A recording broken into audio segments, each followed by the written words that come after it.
क्या एलएसी पर पिटने वाला चीन आसमानी चाल चल रहा है? और यहां पर एक और सवाल बनता है। वो सवाल यह है कि जिस तरीके से हमने एलएसी पर मिरर डिप्लॉयमेंट किया है, क्या अब चीन एक अलग तरीके का युद्ध करने जा रहा है? क्या चीन ने अपने बादल को अपना हथियार बना लिया है? यह एक और सवाल यहां पर खड़ा होता है। क्या चीन ने अपने बादल को अपना हथियार बना लिया है? सोचिए, क्या चीन कोरोना के बाद कृत्रिम बादल से तबाही ला रहा है? यह वो सवाल है जो हमारे सामने। मनीष मेरे सहयोगी, आइए जरा मनीष, जिनकी एक कवर स्टोरी हम आपके सामने लेकर आए। Manish please join us. आइए, मुझे ये बताइए मनीष, इंडियन एजेंसीज इस पूरे एपिसोड को क्या एक act of terror, act of war के तौर पर देख रही हैं? देखिए, इसमें कोई दो राय नहीं है कि कोरोना वायरस के बाद चीन अब क्लाउड सीडिंग को अपना वेपन के तौर पर इस्तेमाल कर रहा है। और उसका सबसे बड़ा सबूत है कि अगर चीन का मकसद होता कि वहां पर उनको पानी चाहिए सूखाग्रस्त इलाके में, तिब्बत के पठार में एलएसी के करीब में इतना मैसिव ऑपरेशन के पीछे का पर्पस क्या है? मैसिव ऑपरेशन की बात जब हम कर रहे हैं, आप देखिए 5 घंटे का एक बड़ा मैसिव ऑपरेशन इन्होंने पिछले साल 3 अक्टूबर को किया।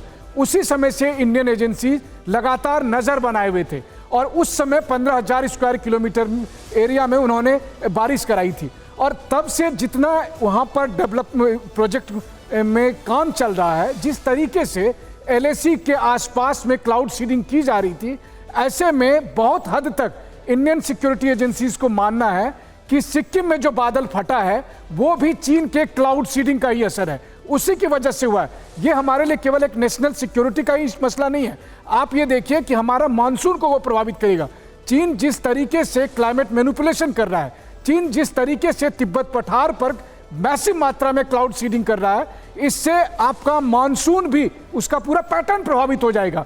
ना सिर्फ भारत बल्कि इंडो पैसिफिक क्षेत्र में कई देश इससे प्रभावित होंगे। और इसीलिए सिक्किम की तबाही को लेकर हमारे एक्सपर्ट्स मान रहे हैं कि इसमें चीन के क्लाउड सीडिंग के वो जो डोजियर का जिक्र हो रहा है, वो डोजियर इस वक्त मेरे हाथ में यहां पर है, ये देखिए। और इस डोजियर में क्या लिखा हुआ है मैं आपको पढ़ के सुनाता हूं।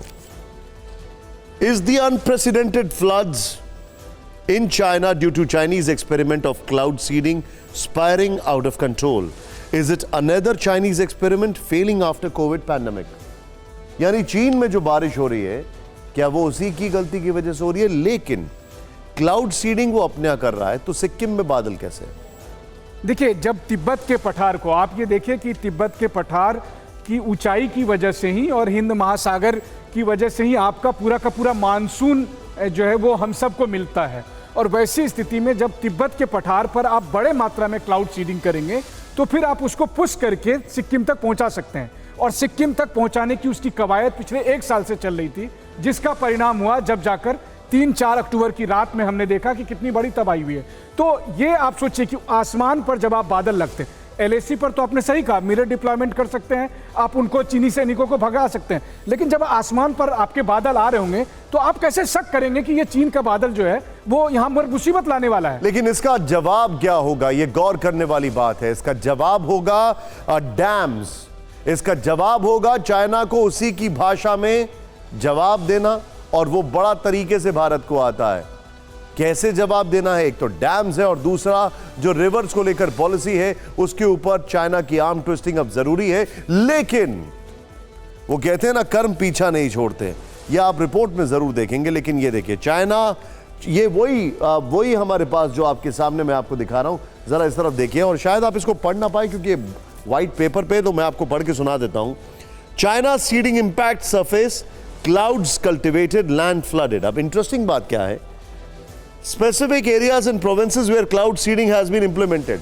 ये वो एरिया है जहां पर क्लाउड सीडिंग की गई, और ये वो एरिया है जहां पर इसका नुकसान पहुंचा है। तिब्बतन प्लेट्यू, बेजिंग, हेबई, खैर ये लंबी लिस्ट है, लेकिन नुकसान कहां पहुंचा? बेजिंग में, हेबई में, गारसू में। अब ये वही एग्जाम्पल है कि भाई कोरोना को लेकर अगर ये गेन ऑफ फंक्शन थ्योरी है तो नुकसान तो चीन और अमेरिका को भी बहुत ज्यादा हुआ है।